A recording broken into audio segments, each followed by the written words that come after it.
7 август 2021 жыл.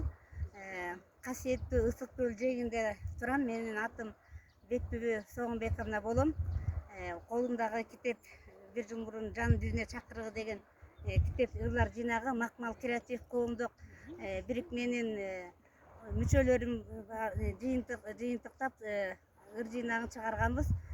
Макмал креатив коомдун жетекчиси Бактыгүл Курманалиева эжебизге ыраазычылык билдирем.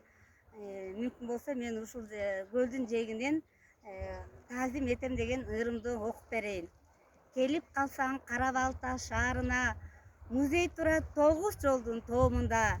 Кайрыла кет угуп баатыр баянын, тосуп чыгам даам алып колума.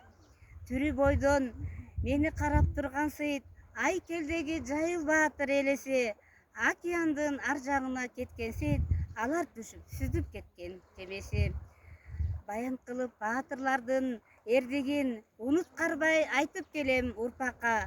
Тең тайлаша эрдин ишин аткарган, таазим этем Темиржандай апага. Тез элке элестерге арбалып, айткандарын жүргөн сүймүн аткарып.